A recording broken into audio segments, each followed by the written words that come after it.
When you get hold of the Nintendo Entertainment System, when you master Rob, the video robot, and meet the challenge of Gyromites, when you shoot the light-sensing zapper, when you play the system with so many arcade hits, you're playing with power. The Nintendo Entertainment System Deluxe Set. Batteries not included, other games sold separately. Your parents help you hook it up. There is something about gaming. That iconic jingle when you boot up Super Mario Bros. A game known to everyone, even those who are not gamers. It always brings a smile to their face. Perhaps it's just pure nostalgia, or a near-distant memory of a better or simpler time. Perhaps it reminds them of someone or something from days gone by. Sometimes I'll throw that jingle in some of my church promotional videos, just to see a joyful response. I've witnessed it firsthand when people who you would never guess picked up an NES controller would come up to me after the service and say, "Brother, hearing that sound brought me back. I used to play that game with my son."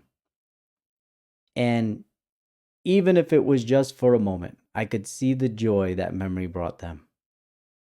My mother, who is not a gamer, always talks about how she would sit down on the floor and play the NES with me. And even though she didn't know what she was doing half the time, it didn't stop her from playing Super Mario, just to find out that the princess was in another castle. Burger time, evading eggs and sausages to make sure that those burgers were made. Or repealing an alien invasion in Contra.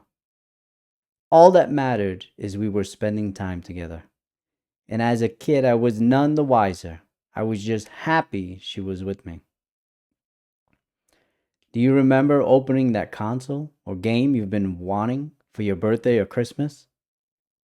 I can remember the exact location, how the room looked, will be forever ingrained in my mind as I tore open that wrapping paper to reveal my very own Sega Genesis with Sonic the Hedgehog. Or my great nostalgia for high-impact football on the Sega Genesis.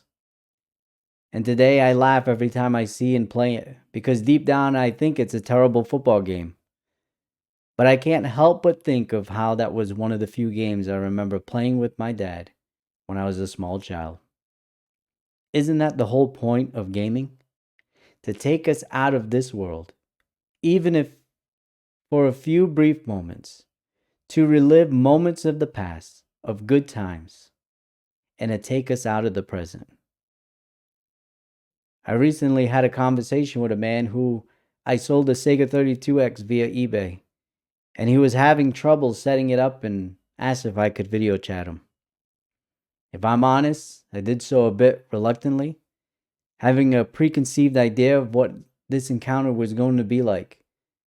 And to my surprise, and quite humbly I say in retrospect, that it was nothing that I had imagined.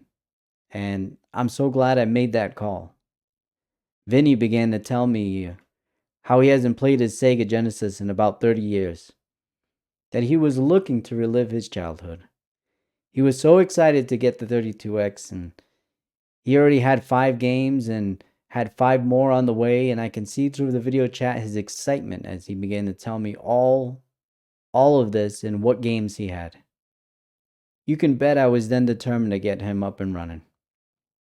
Vinny, if you see this, make sure to relive your childhood and enjoy those moments. There is something about gaming.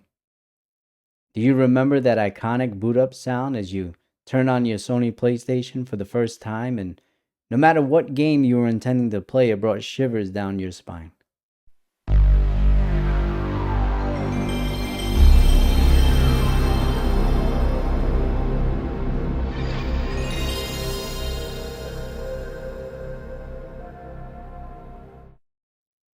You remember seeing 3D graphics at the time and thinking, wow, this is the future.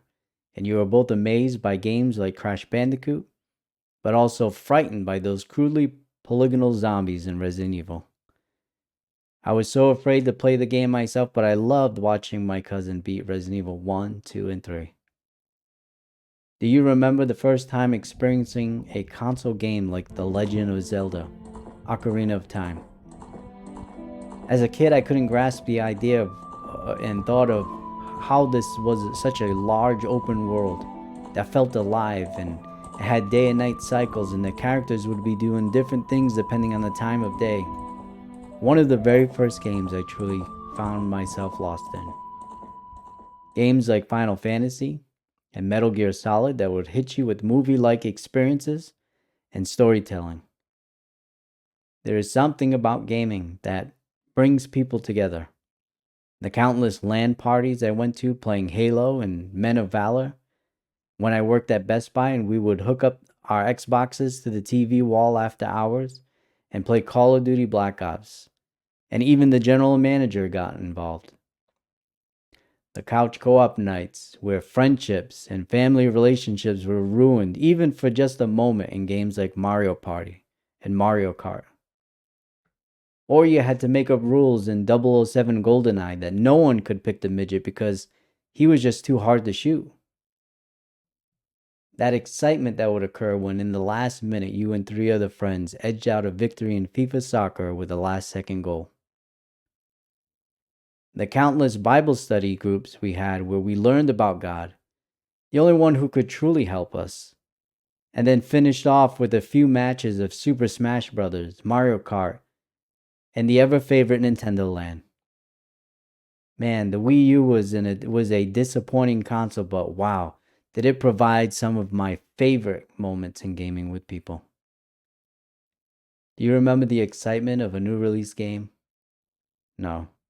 I mean the real excitement of driving to your local GameStop and waiting in line for the newest release of Madden or Call of Duty before digital and same-day delivery took over. Or better yet, the excitement of saving your lunch money so that on Friday night your parents could take you to Blockbuster to rent your favorite game. Do you remember a time where games were driven by competition and fierce rivalries and innovation? It's silly to look back on now. In the end, it didn't matter if I was a Nintendo kid or a Sega kid, a PlayStation teen or an Xbox teen. In the end, it was always about having fun. There is something about gaming that takes us out of reality. Even for just a few moments, we are transported to a new place. There is no stress of life. There is no bills. There is no concern whether there is enough food until payday. There is something about gaming that allows us to live a dream not possible. You want to play as an overweight Italian plumber and go searching for a princess in another castle? You can do that. You want to build a fantastical character and explore the lands of Skyrim? You can do that. You want to hone your skills and see how you'd survive in a post-apocalyptic world? You can do that. You want to plan and build massive cities and forge nations? You can do that. You want to camp in Call of Duty and hide behind claymores, waiting for that impatient player to run into your traps? You can do that. You want to be like me and live out a fantasy of being Gotham's vigilante as Batman? You can do that. There is something about gaming. Is gaming perfect? Of course not. If you engage in any online portion of it, you'll run into your elitists, fanboys, douchebags, and toxic communities. But you'll soon realize that these people and groups are not the norm. You'll find people from all walks of life who share the same passion as you, be willing to help you along with your adventure and welcome you into an ever-growing community. There are people to this day that I play games with online who I've never met in real life. One from Brazil and some in other parts of the United States that I've never been to. It may not be for everyone. Some people may not ever understand it, but there is something about gaming, and that it's there for fun. It won't fix your problems, but it'll give you a moment of joy and a memory to last a lifetime. Happy gaming.